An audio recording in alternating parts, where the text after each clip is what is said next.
everybody, Fletch from All Things Overlanding here.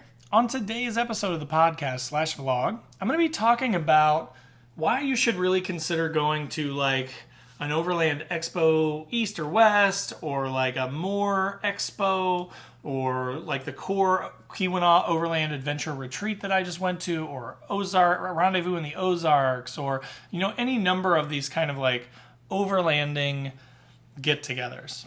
I'm going to kind of talk through a bunch of bullet points that I wanted to hit on as far as like some of the things that make them really unique and interesting and cool, and why they're so neat to go to, and kind of the benefits of going to them. So I hope this is going to be helpful for you guys. As always, though, definitely post up in the comments below if you have questions, if you feel like I missed something, if you have some things like some feedback or comments or things that you really like about these type of events and why you go to them. I'd love to hear from you guys. So post up down below. Before we dive straight in, though, I did just want to briefly touch on my featured partners, Overland Addict. Great guy, awesome website, sell everything to do with overlanding gear. So again, in the description below, there will be a link to his website. Check that out if you're looking for gear. Last US Bag Company. Again, I say awesome a lot, I realize that, but these guys really are awesome. Like, they just sell amazing quality overlanding specific bags. So any kind of gear that you might want to carry or need to carry, they're going to have a bag probably that will work for that. So check them out through that link in the description below as well. MOOR Expo. Again, we're talking about expos and things here. He's one of my featured partners, Chris, the guy that runs MOOR Expo. That's going to be happening in February of 2021. So check them out as well below. You can click through that link. You can get your tickets. So if you like what I have to say here about it, click through that link and then go get tickets to MOOR and come see me, because I'll be there. And then last but not least, Northology Adventures. Again, click through the link below to check out her website. Awesome people. There's a free overlanding / outdoors magazine that you can sign up for there. Again, totally free, digital, extremely high quality digital magazine. That's awesome. And they also do like guided tours / overlanding trips things too. So just check out the website, browse around and see what she's got there. And I promise you'll find something you like. So without further ado, let's dive into the episode.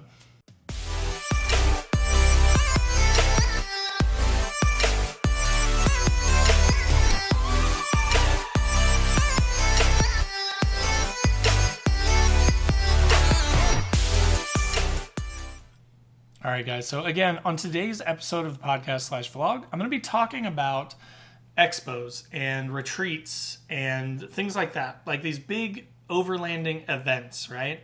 So you guys may have heard of a number of these, right? Like, I mean, the first kind of ones that I ever heard of were like Overland East, Overland Expo.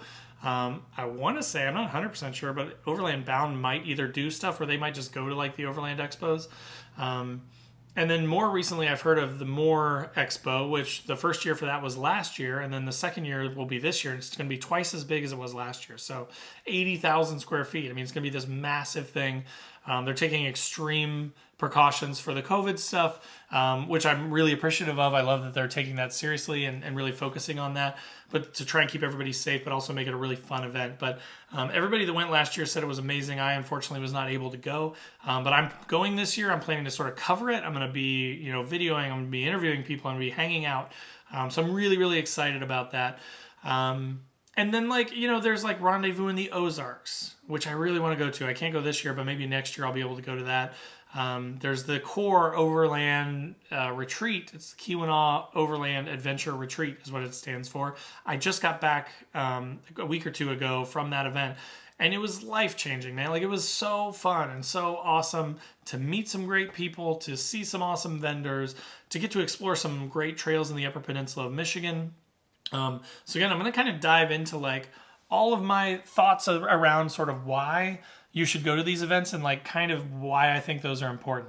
So let me kind of just break them down for you in order here so you have an idea. So the first part I'm going to sort of talk about is the excitement of planning, sort of like the trip, the gear you're going to take, what classes you're going to take. So a lot of times they'll do like classes and things like that at these things. What vendors you want to see, what gear you want to check out, what are you considering maybe buying, but you're afraid to make a big purchase because you haven't seen it in person. So you're going to use that expo as an opportunity to check out that gear. So planning is going to kind of go first, then sort of the convoy there. So never ever overlook the opportunity to like hook up with other overlanders and like convoy together, because so most of these things are not in your backyard. So I'll go into it in more detail here in a second.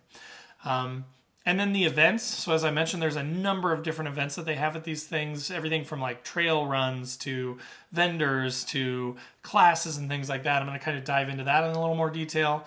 And then finally, like the end of the event and wrapping it up and the adventures you can have after an expo like this. Maybe you've met new people. You want to go check out new areas, the places you can explore on your trip. So I'm going to go through all those things in this episode and just kind of talk through them. As always, if you are, watching on YouTube, post up in the comments below if you've been to some of these things and let me know what you loved about them. If I didn't touch on something you wanted, or if you agree and you want to post up below and tell me, that is one thing that I really love. I'd love to hear from you guys. So definitely post up in the comments. If you're on the podcast, thank you for listening.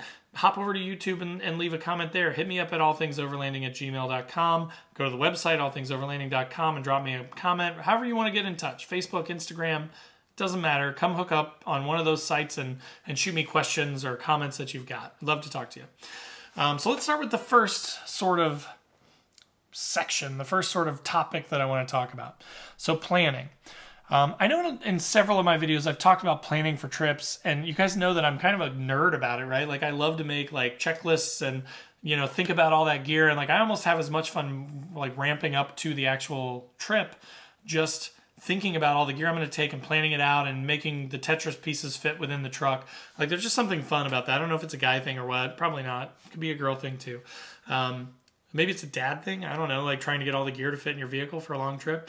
But there is just something really fun about that. But I'm not going to hammer on that too much because I've talked about it before. But the other fun thing is when you're going to these like expos or retreats or events is, generally speaking, you have sort of like an agenda that you get. You have like options that you get sent to you. Sometimes you even have like KOAR, the KOAR Overland Adventure Retreat people. They sent like, hey, here's some cool stuff just in the area. If you don't even want to do the trail runs, if you just want to take off on your own or take off in a small group and go explore the towns or the lighthouses or the lakes or the beaches or whatever in Upper Peninsula of Michigan, here's sort of a laundry list of suggestions and ideas for things that you could check out. So I love like sort of thinking about that. Like before I even get there, like it's like Christmas morning kind of, right? When you get to the event, you've already kind of like poured over all that information. You've picked out the events that you want to go to, the classes that you want to see. You want to learn about winching, or you want to learn about first aid, or whatever the thing might be that you want to learn about. You're kind of planning that out in your head, and you're amping yourself up and getting excited about the event. And then the same with like local locations and stuff too, right? Like at this last KOAR, I kind of just went there on a whim, and I wasn't really as prepared as I would have liked to be. Luckily, I was able to tag along with Jeremiah of Overland Pioneers, who is a great, awesome dude, awesome channel. Check the link in the description below. Go subscribe to him because he makes beautiful like drone footage, beautiful like B-roll, like just a great videographer. Way better than me. But so I got to hang out with him and sort of just go around and see a bunch of cool stuff. But, there were a lot of really cool places up there that, again, luckily Jeremiah showed me quite a few of them, but like I could have pre-planned and like had some things to hit up. So think about those things before you're going, plan out your trip, think about how much sightseeing you want to do, think about how much like restaurants you want to check out, how many shops you want to go to, that sort of stuff, because that's half the fun. It's just sort of like pre-planning, and then when you get up there, hitting all those spots and getting to do those cool things that, maybe is a once-in-a-lifetime thing depending on where you're at. So then the next thing that I wanted to talk about was the convoy to the event. This is just really cool. Like I know that, again, this sounds kind of nerdy and crazy too, but like I'll give you the perfect example. So in the last few weeks, I went to the KOAR Overland Adventure Retreat, which I've mentioned. And in doing so, I hooked up with Jeremiah and his wife and their adorable little dachshund and a couple of his friends, and we convoyed up together. So they were coming from Kentucky up through Indiana. We connected at a highway, and we had about 11 hours to drive from there. So again, I could have just slept in a little bit, and I could have gone up later, but I would have been by myself, and I would have been bored out of my mind, and I wouldn't have been able to like talk to people on the radio or like, see somebody at the gas station and chat or have lunch with people or, there's just none of that connection. It kind of just takes all the fun out of it. And then you're just driving, 4, 6, 8, 10 hours to, kind of where the event is taking place by yourself, which, I'm a pretty solo guy. Like I do like to go by myself quite a bit, and I can keep myself entertained. I like listen to podcasts. I listen to music. I don't hate it. But there's just something special about convoying, right? Like, having like a group of rigs with, rooftop tents and all the gear on it and the rotopacks. And there's just something really cool about that. Like being with like-minded people that are into the same stuff that you're into. And sometimes people drive by and they wave at you, or they're like checking out your truck or your rig, it's just neat. Like, it's just a fun thing. And like we had walkie-talkies, and so we were like talking to each other. And, as we kind of got up into Michigan, again, Jeremiah is super familiar with it. So he was like, over here on your left, you'll see blah, blah, blah. And straight ahead is Copper Harbor, and the general store's to the right. And, it was just neat. It was neat to kind of almost be like on a flight and being talked through it by a flight attendant. So yeah, Jeremiah, you were the flight attendant, and thank you for that. But so that convoy up is awesome. In addition to the fun of it and to the camaraderie and, just sort of the neatness of being in a group of like-minded people with awesome rigs, it also gives you a backup in case something goes wrong. So again, in a lot of these instances, like if I go to Overland East, I think it's like a 15-hour drive. When I went to KOAR, it was an 11-hour drive. I took a trip to West Virginia a couple of years ago, 10-hour drive, right? Like none of these things are super close. They're all fairly far away. And my truck is a 2015 Xterra. So while it's been bulletproof and I haven't had any problems with it, and I've got 135, almost 136,000 miles on it now, and I put a couple thousand on it in the last, a couple weeks ago, in like 5 days, I put like 2,000 miles on the truck. You never know. Like something could break, something could go wrong. I could lose power steering. I could have brake issues. I could have transmission issues. The truck might turn on one time and I stop at a gas station and it doesn't turn back on. You just never know. Again, when you're by yourself, you got to deal with that. You've got to decide if you're going to pay for a really expensive tow somewhere or take it to a shop you don't know and hope they don't just, take you through the ringer to fix that thing because they know that you're at a disadvantage and away from home. And then you have to pay for hotel rooms if it's going to take some time. And, there's a huge risk and expense there. Versus like if you're with a group of people and you're convoying, there may be some other people that are more mechanically inclined. There may be, if you're with similar rigs, they may have some spare parts, or they may have ways to remedy your issue, whatever that may be. So there's kind of a safety slash backup kind of mentality that also comes with that convoying. So I wanted to touch on that as well. And so the third part, sort of the taking advantage of the events, right? So again, recently when I went to KOAR, they had a vendor village, and it was amazing. They had all these different vendors. They had Artemis Overland was there. More Expo was there. Michigan Overland was there. There's tons and tons of people. There's a million I'm not mentioning. TC Teardrop, so if you were looking for teardrop camper, like you could have seen one there in the flesh. You could have seen them hauling it around. Like you could have checked it out. So there's tons and tons of stuff to do. So there's the vendor village that was going on. They had live music one night, which was really cool. They had trail rides, varying from like super easy light stuff all the way up to like extreme stuff. So you could, just join a group of folks and go out and hit trails, and they just take you around. You don't have to know all the spots. You don't have to worry about wasting your time after driving hours and hours to get to this place, because they will literally take you out and show you where the trails are and take you on trail rides, which is awesome. So again, you get to see lots of different types of rigs doing all kinds of cool obstacles. You get to overcome them yourself, photo opportunities, great ways to meet new people. There's just a ton of benefits to that stuff, right? Classes too. So like a lot of these places, like I know that the More Expo is going to have like live classes where they'll teach you about first aid. They'll teach you about winching, general recovery stuff. They'll teach you about how to outfit your rig. They'll teach you about different gear and how to use it. So, check those out as well and kind of plan like what ones do I want to go to? When are they? Because they're usually at certain time blocks. So you need to think about like, okay, on this day I can't be out on a trail run because I really want to be in that class about recovery, right? So you want to think about that stuff too, and you want to take advantage of those classes because in most of those cases you pay like one entry fee for the event, and then everything in the event is included. For the most part. Maybe not always, but for the most part, everything that I've seen, that's kind of how it's been, which is awesome. So again, prioritize your stuff and pick out the stuff that you want to see and do, and make sure that you time it out right. Sometimes they have happy hours at these things where you can hang out with people and meet new people and drink beers. I'm happily married, so I'm not looking to meet any ladies or anything like that, but like always up for meeting other Overlanders and checking out other people's rigs, and I'll always drink free beer. So that's kind of a cool thing too. A lot of the times they'll have, as part of the trail runs or as an alternative to trail runs, they might have like sort of guided tours to like sightseeing stuff. So like to the top of a mountain where you can do some photography or some drone videos or things like that. Or, they might take you through like various little towns. Like we went through Gay, Michigan, just a little town, and they have a place called the Gay Bar that we went to and ate lunch, and it was hilarious. It was a lot of fun. And we went down to this beach and called the Gay Beach. And we got to drive our trucks out on this beach and take pictures and stuff. And so like, checking out breweries, checking out local restaurants, checking out local sites and things like that. Look at what the events are that you can hit up, prioritize them, pick out the ones you want to do and make sure to do them. And then again, I kind of mentioned it a little bit earlier, but there are vendors that are attracted to these places for a reason, because these places are going to be packed with people like you and I that are into camping, into overlanding, into modifying our vehicles. And so all these vendors that sell things related to that converge on these things, and you can check out all the coolest stuff. Now, a lot of it's really expensive, so for me, I'm not buying a lot of that stuff, but man, it's still cool to check out a $5,000 tent, rooftop tent, or to check out a $2,000, fox wing or ostrich wing style awning. Like, those things are rad. And then some of the other stuff, like there may be some stuff like that, or like a teardrop or something like that you're thinking about getting.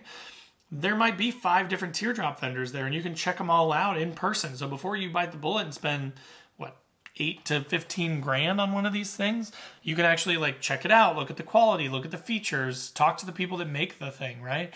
And get to know more about it, which I just think is invaluable, right? So again, like More Expo, I'll use them as an example. A ticket to that thing, retail full price is like $20 per adult, and like kids 13 and under are free. So like you could take your whole family for like $40 for the day and just hang out and check out all the stuff and take a class or two and meet a bunch of people, check out rigs. The parking lot's full of, modified vehicles made up for overlanding. My truck will be sitting in the parking lot in February 2021 at More Expo, and you can come check it out in person if you really want to.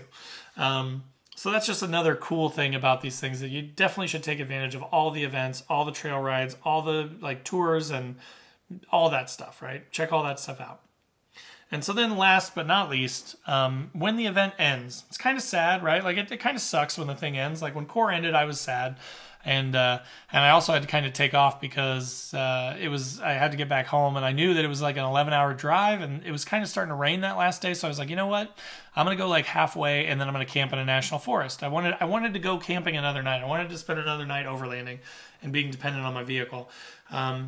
But so that was kind of part of the fun is, you can't, if you're smart about it again and you plan things out, like you could either do it before the event or you could do it after the event, but you could make part of your trip, especially if it's far away, hit up a national forest or two.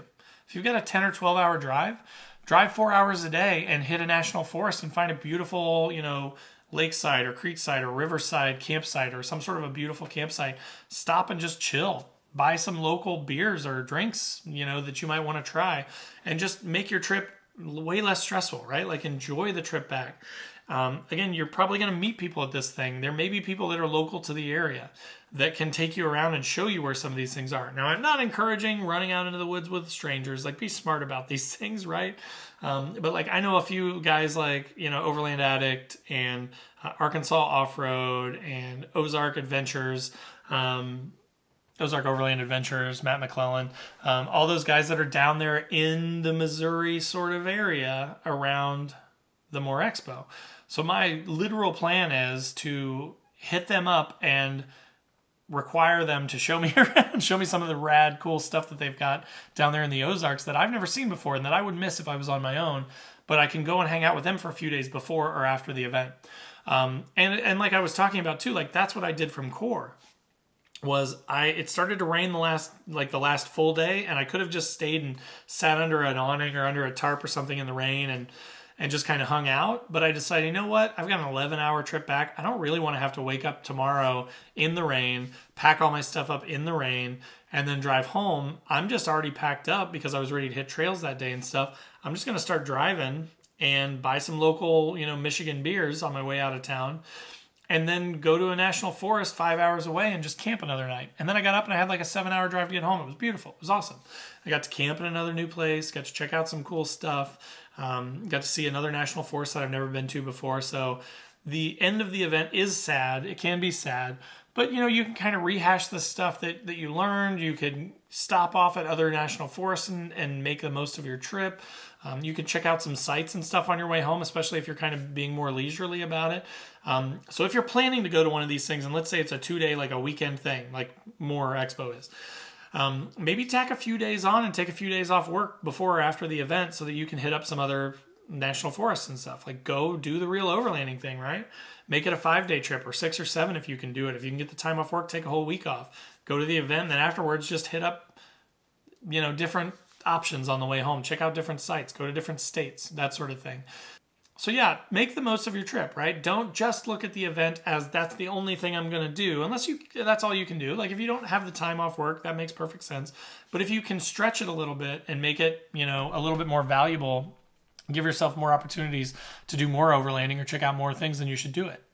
So that pretty much wraps it up. Those are my ideas on the reasons why you should do these expos, these retreats, anything like that. If you can get a chance to go, and you don't have to go to 6 or 8 a year. Like, I'm not going to go to every single one of them, but I'm going to check out probably 1 or 2 or 3 a year at least if I can. And then the rest of the time, just try and do my own sort of overlanding trips where I get to go and sort of set my own pace and calendar. But these things are really cool. Like, I just, like I said, I just went to my first one, and I actually had such a good time that now I'm like, when's the next one? When's Overland East, Overland Expo East? Like, they're just super cool, and you get to meet a lot of people. And again, I'm going to try and hit up as many of them as possible too. So if you guys want to meet me in person, if you want to come hang out and see the truck, I'll let you know if I'm going to those things, and I'd love to meet you. So again, thanks for listening, guys. As always, appreciate and love you guys. If you're listening on the podcast, thank you. If you're watching on YouTube, thank you. Post up in the comments below if you have questions, if you have feelings about, what you love about these events. I'd love to hear from you. Click that subscribe button because I put out these videos all the time. I put out at least a couple videos a week. And then come hang out on Facebook, Instagram, listen on the podcast if you're a podcast person. I'd love to have you. So again, thanks so much for listening. Thanks for stopping by, and we will talk to you guys next week. Take care.